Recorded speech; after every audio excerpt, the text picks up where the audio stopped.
It was supposed to be just another night in Atlanta, but within minutes, the air filled with sirens, screams, and chaos. King Von, one of Chicago's rising voices of the trenches, was rushed into a hospital, bleeding out from gunshot wounds that would change hip-hop forever. The nurse on duty that night would later describe what she saw in haunting detail, something she says she'll never forget. She didn't even know who he was at first. To her, it was just another trauma patient, until the phone started ringing non-stop, until the security guard whispered a name that made the entire room pause. That's King Von. And from that moment, everything inside that hospital changed. This story isn't just about the shooting. It's about what happened after. Behind those closed emergency room doors, where the cameras couldn't go, where the fans could only guess, and where one nurse saw the final moments of a man whose lyrics had already told his fate. By the end, we'll uncover what really happened in those last minutes, what the nurse revealed later, and why her story broke hearts all over the world. But before that, here's something to think about. Do you believe destiny writes our ending, or do we create it by the choices we make? Because for King Von, the path that led to that hospital bed started long before that night.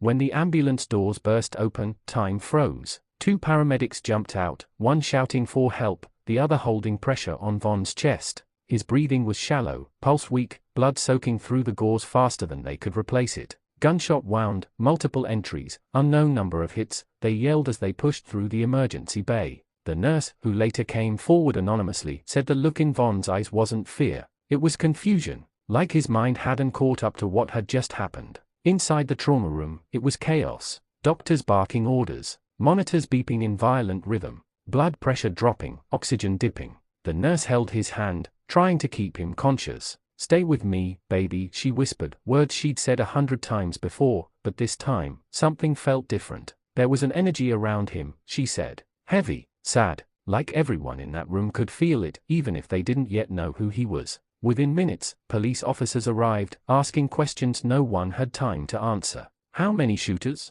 Was it retaliation? Who's with him? The hospital's trauma team had seen gang-related injuries before, but this one felt bigger. The waiting area began to fill with loud voices, some crying, some demanding to see him. OTF members, close friends, and people from the streets showed up fast. Security locked the doors, fearing violence could spill inside. The nurse said she caught a glimpse of one of Von's friends, pacing, shouting, "He's strong. He's gonna make it." But deep down, she already knew the truth. His pulse was fading. The monitor lines were flattening. Every second mattered. While the medical team worked, she noticed something, a tattoo across his chest that read O-Block. That's when she realized who he was. She remembered seeing his videos on TikTok, hearing his name on the radio, and reading about his breakout album Welcome to O-Block. Suddenly, it hit her, this wasn't just another patient. This was someone's brother, someone's father, someone's hope from the trenches. She later said that moment made her heart break. It didn't matter who he was, I just saw a young man fighting to live, she recalled. We tried everything.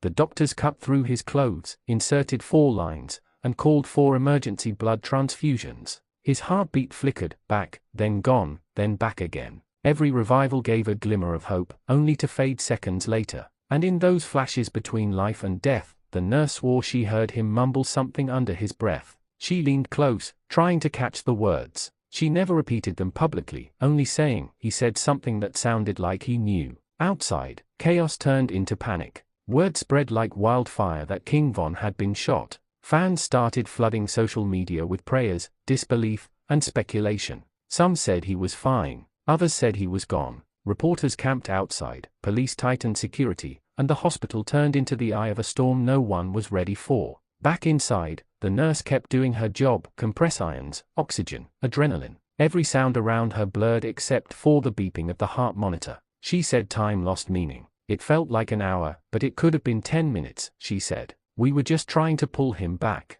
Then came the moment she would never forget. The doctor stepped back, his voice steady but heavy. "We're losing him." The nurse said she froze. It wasn't just another code blue. It was like the entire room felt the weight of what was slipping away, the voice of a generation from the trenches. When they finally called it, silence filled the room. Only the machines kept humming, as if refusing to accept it. The nurse stood still, gloves soaked, mind racing. The young man who'd once rapped about surviving the impossible was gone. Not long after, a police officer entered quietly, his tone shifting from urgent to respectful. "We need to secure the scene," he said softly, and that's when it sank in. This wasn't just a medical loss. It was about to become a headline. As word reached outside, phones lit up across the country. Lil Durk's team received the call while he was reportedly working on new music. The nurse remembered hearing someone scream in the hallway. "Durk's on the phone. He needs to know." But Von was already gone. Hours later, as the hospital began to calm, she sat in the staff lounge, staring at her hands.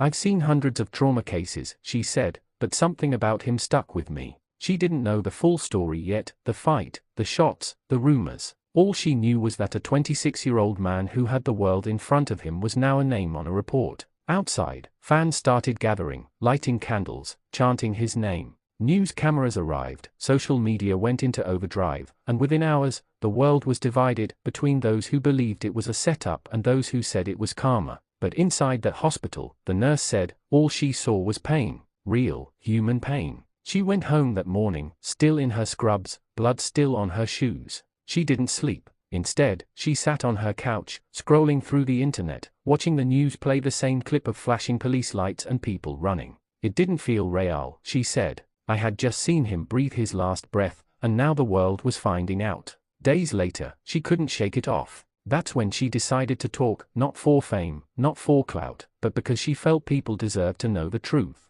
The truth about how hard they fought to save him, about how young he really looked up close, about how everyone in that room wanted a miracle that never came. Her voice cracked in the interview. He wasn't just a rapper. He was somebody's son. She paused. I just wish people understood that part. And that's when the world finally started to see the story differently, not as another rapper shot, but as a young man whose life, dreams, and destiny ended far too soon. But what made her come forward? Why break the silence months later, when the world had already moved on? The next part of her story reveals the real reason she spoke, and the things she says the hospital tried to hide.